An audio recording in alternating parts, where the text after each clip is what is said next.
Out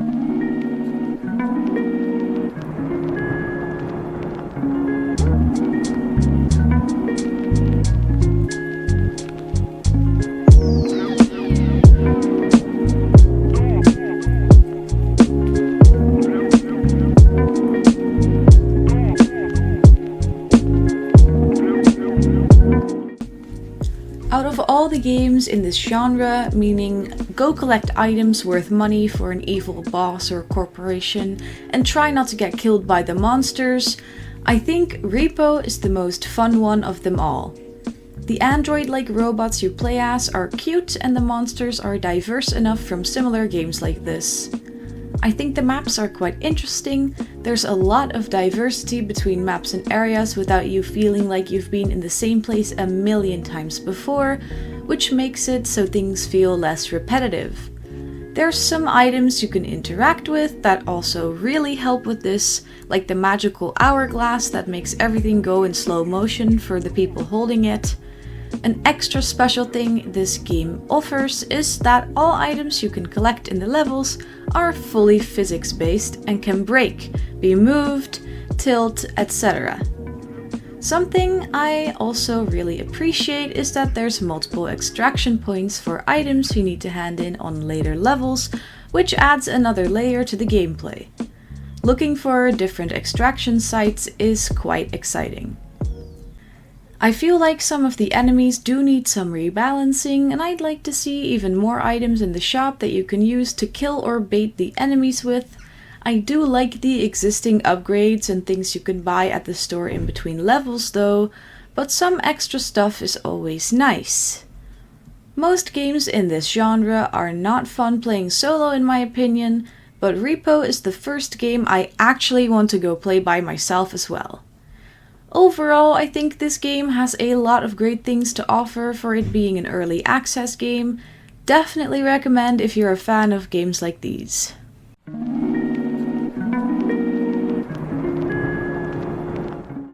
A Short Hike is a very cute, cozy exploration game about a bird hiking up a mountain. Collect golden feathers and develop your climbing skills, all for receiving phone reception at Hawk Peak. Typical teenager activities, of course. While you're on your way up the mountain, make sure to talk to every park visitor and help them out with their sometimes rather silly requests. I really liked the freedom this game offers in terms of climbing at your own pace, but enticing you to explore a bunch of alternative paths. One way this is done wonderfully is having you collect 7 golden feathers before you're able to make it up all the way to Hawk Peak. It's nice spending some time roaming around the island, getting to know its visitors and inhabitants, and finding little secrets along the way. Something else I particularly enjoyed as a completionist is that I managed to complete most of the achievements without a guide. The game is clear in its objectives and does not send you on impossible fetch quests. The art style is cute, I love the 3D pixel style art, and the music is very catchy. This is great for people who love cozy games.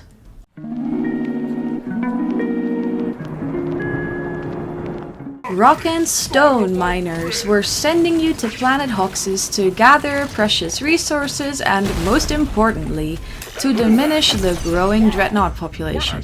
We are counting on you.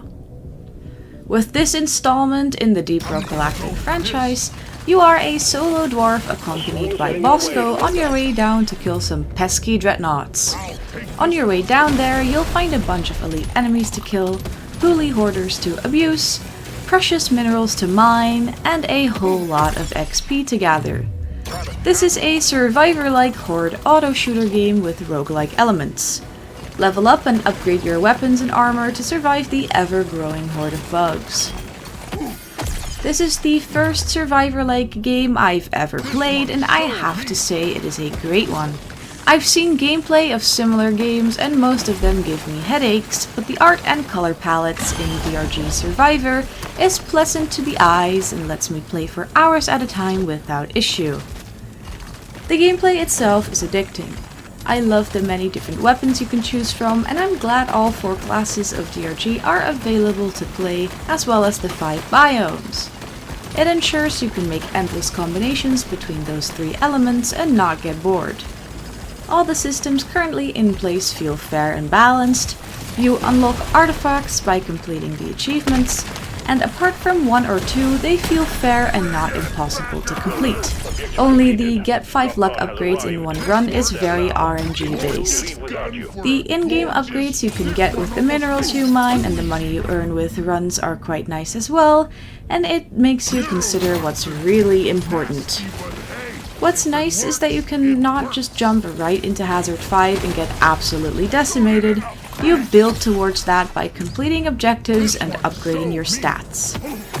With the 1.0 release date in sight, which is September 17th, 2025, this is a great game to pick up if you love Deep Rock Galactic or Survivor-like games. I'm very curious to see how the gear mechanic is going to influence the gameplay. I know I'm going to sink many more hours in this game in the future.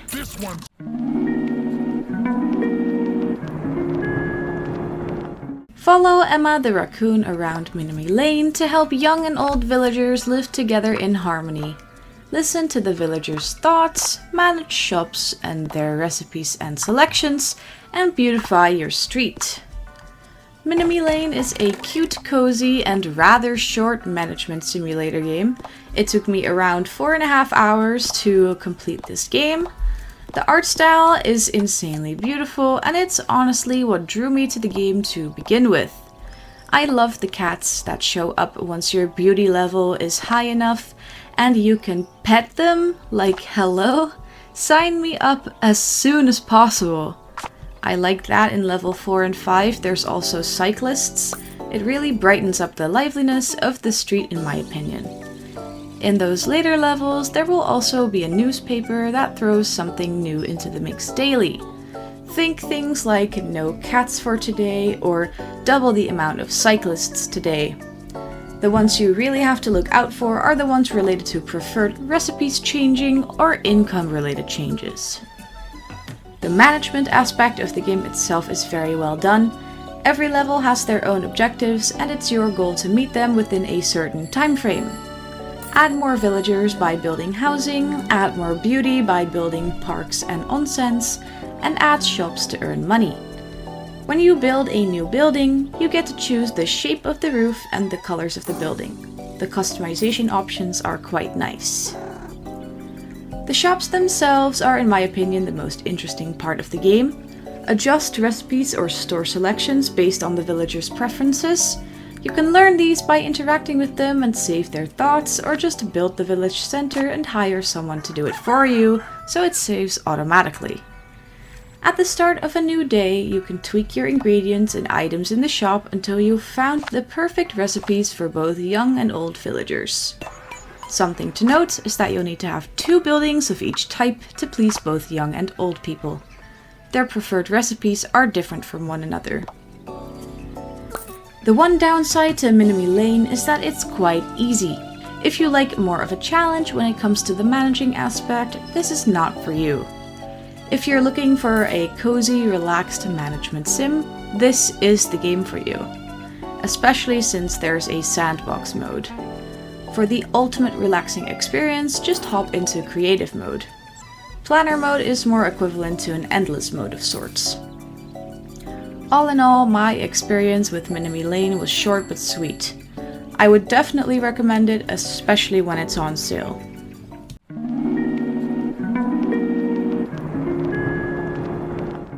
Mizi NO is a very cute jigsaw puzzle game where a cat knocks over all sorts of objects that you have to piece back together. Each level starts with a cutscene of Mizi knocking over an object, giving you a chance to look at the object before it breaks. Very cute and also very relatable as a cat owner. The hand-drawn art is very pretty. I really enjoy the stylized vases, pots, and other assorted items. It's definitely a big part of what makes this game stand out from others like it. The gameplay loop is simple. You pick up and rotate pieces to puzzle the items back together. Rotating is easily done by right-clicking. You can choose to let the silhouette of the object show to make things slightly easier if you get stuck, as well as aligning all the pieces for even easier puzzling. This latter option I only used if I got really confused in the Blank Slate DLC. What's great about Mizi NO is that the base game is free. It comes with 15 levels and you can 100% the game without buying any of the DLCs. Including all DLCs that are out right now, the game consists of 95 levels with a 5th DLC on the way, which will bring the total to 115 levels. There's a bundle that has all the DLCs, which I think is very much worth buying if you enjoy the base game. It adds a lot more gameplay to the game. Everyday objects and playful patterns feel like an expansion of the base game. Objects are similar enough to the base game and feel like a nice addition. Blank Slate is by far my least favorite DLC, but does spike the difficulty quite a bit if you're looking for more of a challenge. Kintsugi is my favorite DLC. The gold really enhances the fact that you're fixing broken objects, and the morals of the practice are very meaningful to me. This is also the easiest addition to the base game though.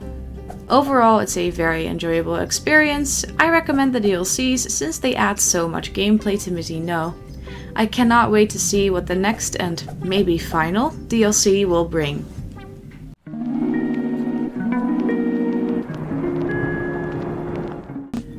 Two boys run away together into the mountain near their hometown to destroy the statue on top.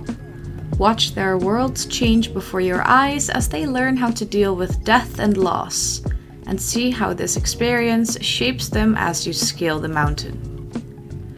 BOKURA is only playable if you play with someone else. Communicate together as you navigate the ever-changing worlds you're in. Is it the cute fairy tale world or the dark robotic world? It all depends on which character you choose. Sometimes one of you can't see exactly what the other one can see, so you'll have to help each other navigate this glitched out world. Aside from puzzles with increasing difficulty, there's also a reality-bending story. It heavily deals with themes like death, loss, and decay. There's definitely some psychological horror aspects to this game, and some very surreal story parts that leave you wondering what actually happened to these two boys. I don't want to spoil too much of the story since it's definitely best to go in completely blind. The puzzles are very well made. Together, it doesn't take long to figure out the solutions, but sometimes you're thrown for a loop. I particularly enjoy the later game puzzles with the added complexities. The one downside is that the game sometimes glitches out. I got thrown across the map once due to a physics inconsistency after we respawned, for example, and there is slight lag sometimes. The lag was definitely not as big of an issue as many of the other reviews make it out to be though. Me and my boyfriend played through the game twice to see the perspective of both boys and to get all the achievements.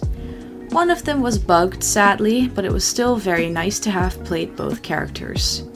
The music throughout the game is amazing, and combined with the beautiful pixel art, BOKURA is a treat to play. I would definitely recommend you get the bundle, including the soundtrack. Overall, I think BOKURA is a very nice two-person puzzle game with a very peculiar story that you should definitely check out for yourself, as spoiler-free as possible.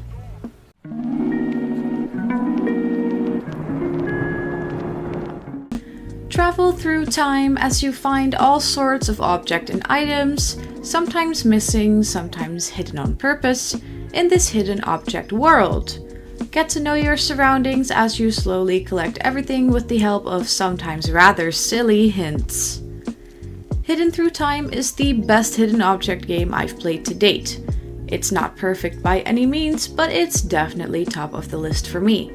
I'm honestly surprised not more people know about this game's existence.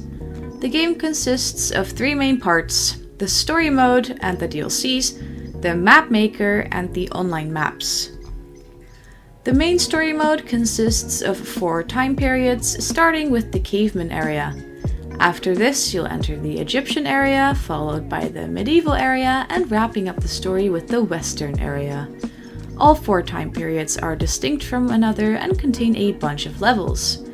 I really like how you have to actually interact with the levels to find certain items, for example by opening up houses or lifting the lids off of pots. The one downside to the story mode, and also the DLCs, is that some of the hints for the items are extremely useless, but it's something I can look past. Every level is like its own little world, a scene that plays out over and over again. They really tell a story. Hidden Through Time has 5 DLCs. If you are a completionist like me, you do not need these for the 100%. All of the story mode related achievements are only for finding all objectives on every story mode map. The rest will accumulate naturally or has to be achieved in the online mode. Nonetheless, I think getting the DLCs is very worth it.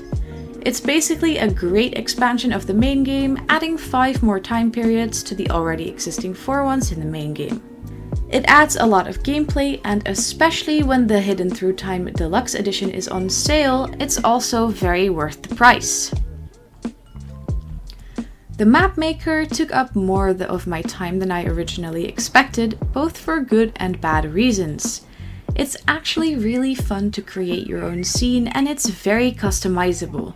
You get to choose from all available time periods and can use objects from all time periods on one map. It's very functional. You can make the animals and people walk around by creating a path for them as well, and this is where my one critique really lies.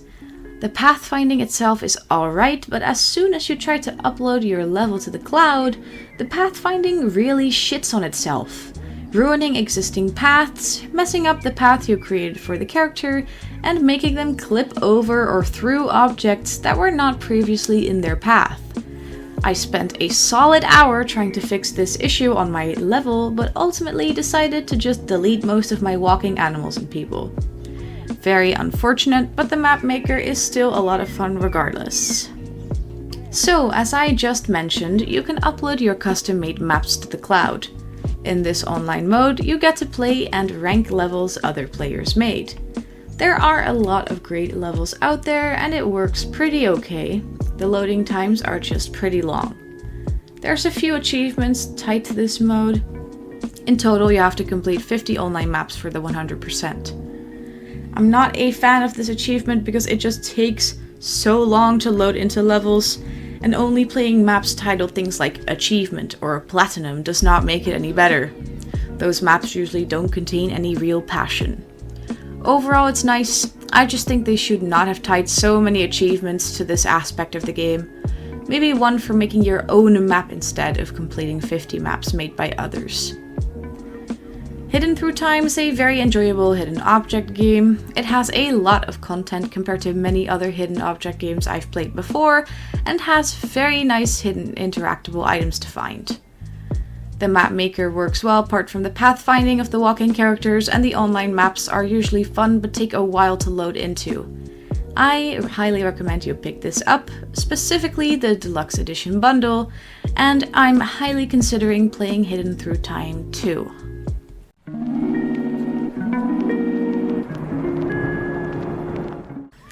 This looked cute on the surface because I really love cats, so I usually cannot pass up any games with cats in it, but that's about the only positive thing I can say about Let's Patiti. All this game really is a Mario Party clone, and a bad one at that. The whole game runs like shit, it becomes very choppy on higher settings. I should be able to run this game on the highest settings, or externally according to the game, easily with my PC, but both me and my friend had to turn things down because it's just so poorly optimized. The main area is confusing and way too big. For the English version of the game, there will be random bits of untranslated Chinese text instead, making it impossible to understand what's being said. The character's movement in the minigames feels awful. It is very slippery and relatively unresponsive. The minigames themselves are more Mario Party clones. Sadly, I feel like I wasted 50 minutes of my time playing this game. I would much rather play actual Mario Party with my friends through Nintendo Online than play whatever this is again. At least it was free, thank God. These were all the games I played in April. Thank you so much for watching all the way to the end of the video. I really hope you enjoyed it. Please consider supporting me on Ko-Fi. by buying me a coffee, and I will see you in the next one.